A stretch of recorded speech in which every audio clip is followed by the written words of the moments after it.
Hi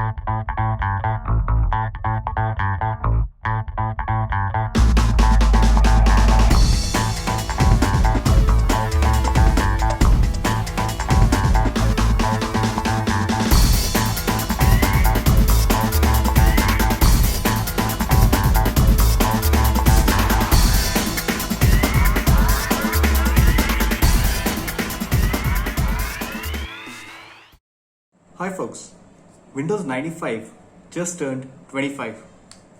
Yes, you heard me correct. Windows 95 was launched August 24th, 1995. It was a huge deal, folks. It was a huge deal. Now why, if you may ask? It was the first version of Windows to bring us the start menu, the taskbar, the maximize and minimize buttons. It was the first version of Windows to support true multitasking, multi-windows. It was the first version of Windows that was consumer oriented. That means that consumers could go and buy a computer with Windows 95 and actually be able to use it. Windows versions before Windows 95 were not consumer oriented. They were too complicated for a regular consumer. Well, before we dive in and review Windows 95, here are some facts about Windows 95 that I'd like to share with you all. Windows 95 was the first version of software to be dated by its name. It replaced Windows 3 and its various updates. While the operating system improved the interface greatly, it was still somewhat reliant on Microsoft's old MS-DOS software that had been around since the 80s. Windows 95 was predominantly distributed on CD-ROM. But for those older machines, it also came in a 13 floppy configuration. The 6-second sound that played on startup, known as the Microsoft sound, was composed by Brian Eno. Eno later revealed the jingle was made on a rival machine. I've never used a PC in my life. I don't like them, according to Eno. Speaking of Windows 95, the desktop as we know it arrived in Windows 95. You know, that place where you dump all these program shortcuts, random photos and documents? Previously, the home screen had been reserved for housing pen applications. Well, the system requirements for the software called for a 4 megabyte of memory and 50 to 55 megabyte of hard disk space. 20 years on, Windows 10 requires at least 1 gigabyte RAM and 16 gig of drive space. The OS incorporated plug-and-play technologies for the first time, allowing Windows to recognize a new device as soon as it was plugged in. It was huge back in the day, where you had to fend for drivers and you had to manually install them, configure them to be able to use your beloved peripherals. Before Windows 95, users had to inform the computer that the new device had been plugged in. While long queues for tech products have become commonplace in the iPhone era, regularly we see people lining up in front of the iPhone store when a new iPhone launches. They were much less common when folks lined up at retail outlets for the midnight launch of Windows 95, folks. Back in 1995, folks lined up outside the outlet. It was that huge. To celebrate the launch of Windows 95, Microsoft put a full-sized Ferris wheel on the front lawn of its Redmond campus. Yes, folks, Windows 95 was launched at Microsoft's Redmond campus. In the run-up to launch, Microsoft sent out weekly CDs to Windows 95 beta testers, and 50,000 people took part in the tests. This is a model Microsoft brought back with the Windows 10. Today, of course, these updates are available digitally. Within a year of its release, folks, Microsoft had sold 40 million copies of Windows 95. Folks, 40 million copies. That is how huge it was. In one of the most corny publicity stunts in tech history, promoters in Poland hired a submarine to show reporters what life would be like without Windows. Microsoft would halt support for Windows 95 in December 2001 as Windows 98 took over. Now some cool facts about Windows 95, folks. Windows 95 sold for $89.99 as an upgrade or $179.99 for a full version. The minimum system requirements called for 386DX processor, 4 megabytes of RAM, and 120 megabytes of hard disk space. The CD version included Weezer's Buddy Holly video.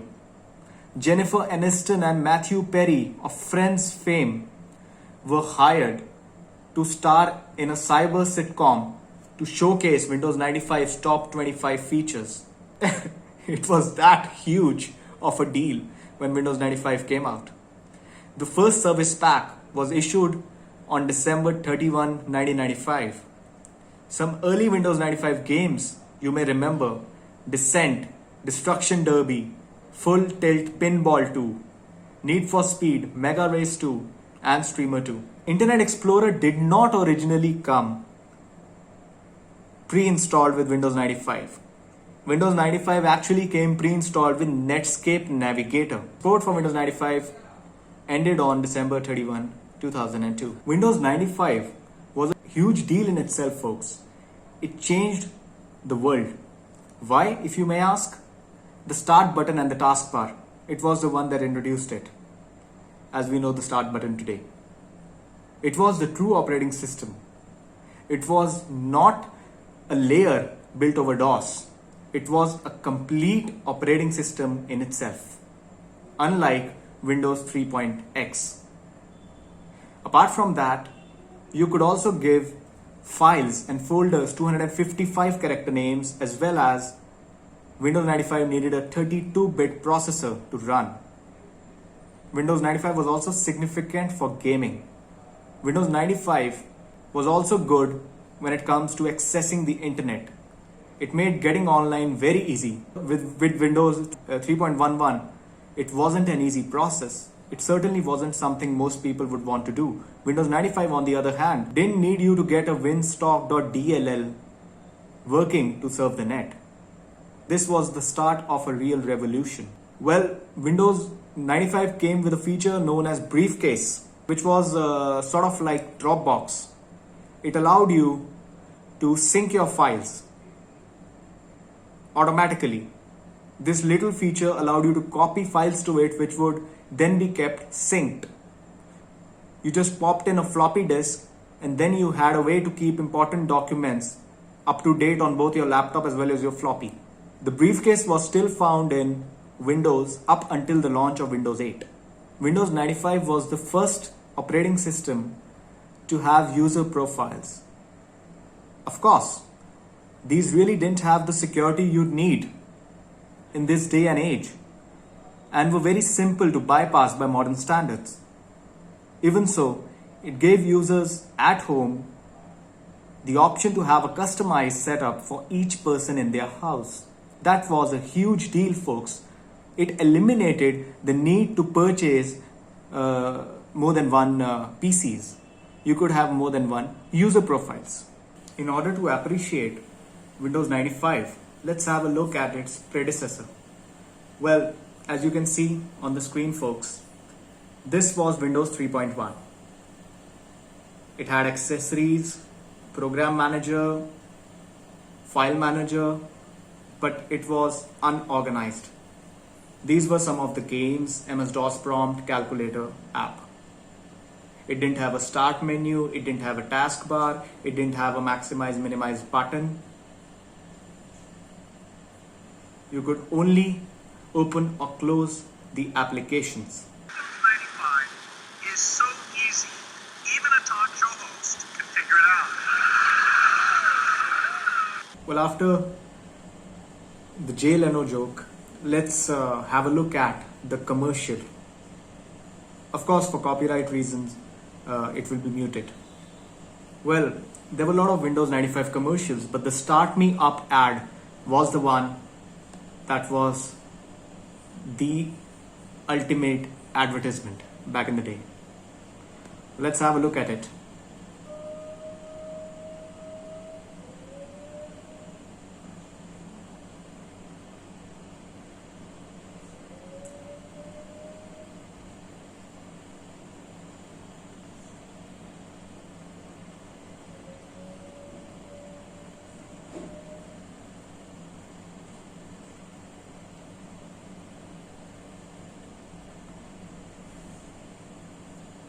Are you all aware of the fact that Microsoft actually spent $300 million to trumpet the arrival of Windows 95?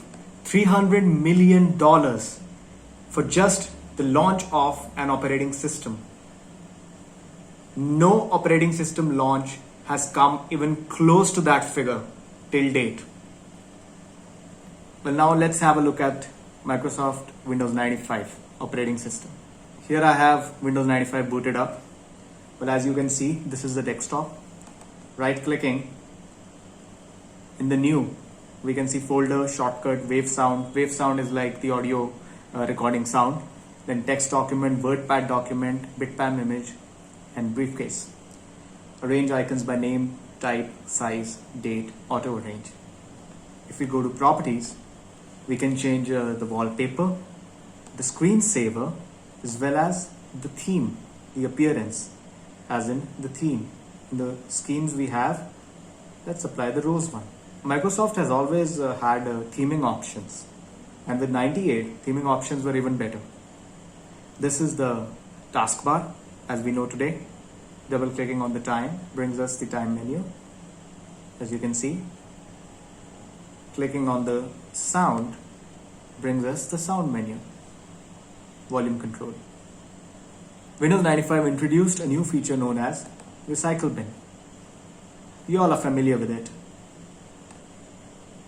This was how it looked like back in the day. Well, how can we forget Network Neighborhood? This is something we used to connect to our dial-up internet. Well, this was how my computer used to look back in the day. 3.5-inch floppy drive. Then we had C drive, control panel, printers, dial-up networking, and that's about it. Going into control panel, you could add new hardware. Now, why is this option if Windows 95 had plug-and-play support? This option is there because some peripherals would not pair up automatically. Then, of course, we have add remove programs, display options, font, internet options. Well, Windows 95 was huge on the internet thing, folks. Then we have keyboard, mail, modems. Well, what is modem, folks? Some of you might not know. Modem stands for modulator and demodulator. Back in the day, we used to have dial-up internet. We used to connect our telephone line to the modem, and from the modem, we used to connect the cable to our PC. Hence, we could browse the internet. Those were the days, folks. Not like nowadays that you have Wi-Fi and stuff like that, broadband and stuff like that. Well, these are the mouse options. Right-handed, left-handed, double-click speed, pointers, motion. Pretty much the same stuff that you see nowadays. Then we have mail. It needs a Windows messaging profile. Mail needs a Windows messaging profile. Well, then we have multimedia stuff. Clicking on multimedia, we can see that we have certain options for audio, video, MIDI, CD, music, advanced, stuff like that. Then we have sound options, printers options, system options. Let's go to system options. What do we have here? It's Windows 95 registered to Windows user, Pentium Pro, 128 megabytes of RAM, stuff like that. Device manager shows you all the devices that are connected to the PC. In the performance, we can see how much memory we have, how much system resources are consumed, how much system resources are available, and then of course the file system, which is 32-bit in this case. The virtual memory is 32-bit, disk compression is not installed, and stuff like that. Well, this is a Microsoft Briefcase that I'm talking about. You could pretty much move any file into this app, and when you inserted a floppy, it used to sync the file to your floppy disk all by itself. The alternative of Dropbox nowadays. It was quite handy back in the day, and it was prevalent until Windows 8. Netscape Navigator, folks. Are you aware of the fact that Netscape Navigator was the default browser in Windows 95? And it wasn't Internet Explorer. Internet Explorer came in a much later version of Windows 95. This was Netscape Navigator back in the day.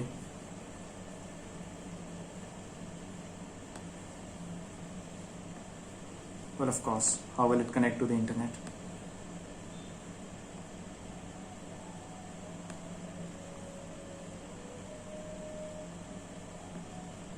This was a pretty capable browser. I remember when I was in school, I used to go to the computer lab, and my computer teacher used to be using Netscape Navigator. I used to be intrigued by it because I didn't have Netscape Navigator on my PC. I only had Internet Explorer. Well, going to the start menu, the usual stuff.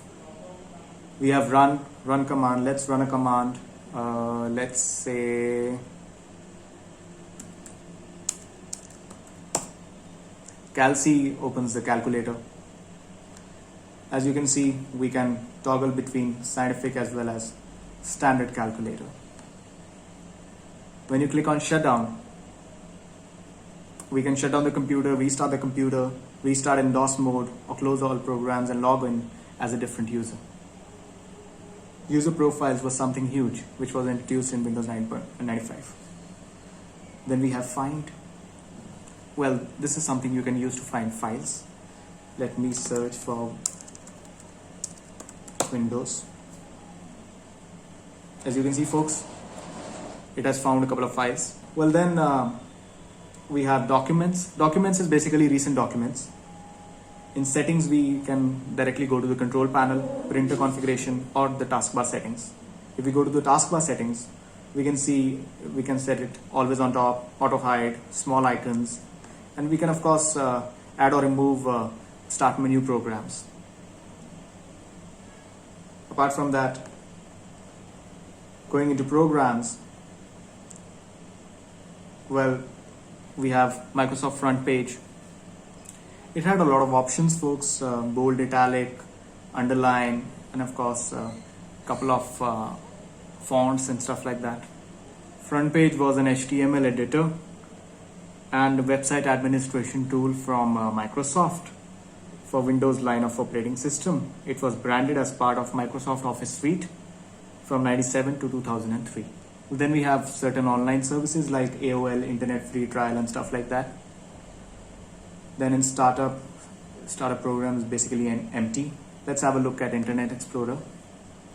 Well, this is Internet Explorer 3.0, folks. Back in the day, this was something people used to surf the web. Then of course we have Internet Mail. This was quite an earlier version of Outlook, if I can say that. Then we have Internet News, which used to connect to the internet and download news related articles from the web. Then we have Microsoft Net Meeting, in which you can talk to others, share applications and documents with others, collaborate with others, send files to others, draw with others in a shared whiteboard, and send messages to others in chat. It was a meeting app back in the day. Well, apart from that, we have Windows Explorer, much like what we have today, and shows you basic stuff like my computer, 3.5-inch floppy C drive. Basically, it shows you all the connected drives and stuff like that. Apart from it, it shows you a couple of frequently visited places like control panel, printers, dial-up networking, network neighborhood, recycle bin, briefcase, and online services. Well, then we have some fax related stuff. Well, here we can add an account for fax using Microsoft Fax, Microsoft Mail, or Netscape Internet Transport, and you could connect your PC with a fax machine and directly send and receive fax. Then of course we have certain games like Free Cell, Hearts, Minesweeper, Solitaire, and stuff like that. Let's see how Minesweeper is.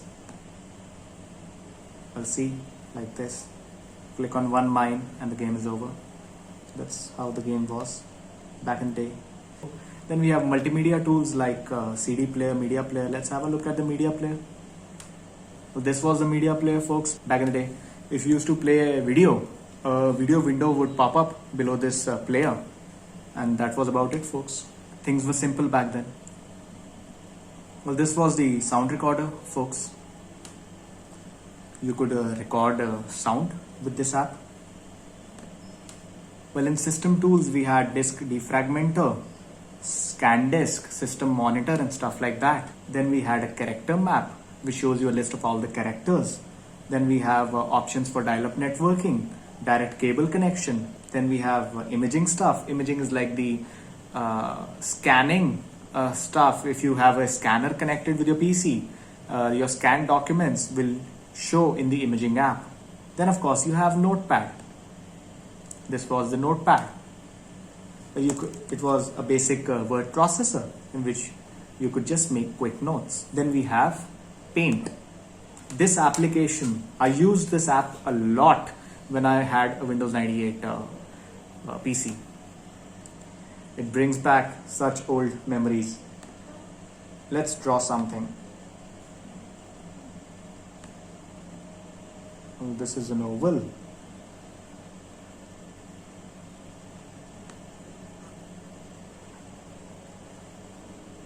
Let's see.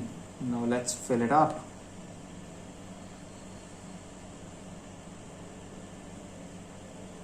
Right.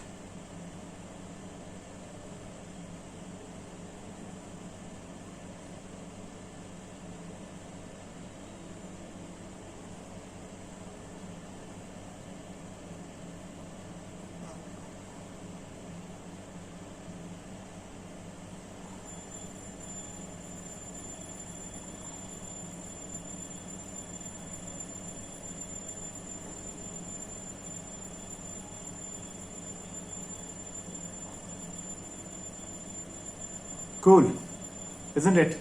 Well, Windows 95 also came with an option of phone dialer. Well, with the phone dialer, folks, you could actually make phone calls using your modem. It was quite a nifty feature, although a lot of network operators at that point of time didn't support this feature. Of course, to make a phone call, you need, of course, a speaker for the output sound as well as a mic for the input sound. Well, then finally, the final app that I'd like to show you all is WordPad. Well, of course, you had Encarta and Microsoft Office in Windows 95, but that's not what this video is about. This video is about bare bones Windows 95. So this was a basic word processor which had certain themes like Arial, Times New Roman, Korean New, then of course font size, bold, italic, underline, then of course alignment, and of course you could create a bulleted list. So it was a really nice and capable word processor, WordPad. That's it for this video, folks. If you liked what you saw, give this video a thumbs up, share this video with your friends and family, comment if you'd like me to make videos on a particular topic. This is your host Tejasvi Kapoor signing off.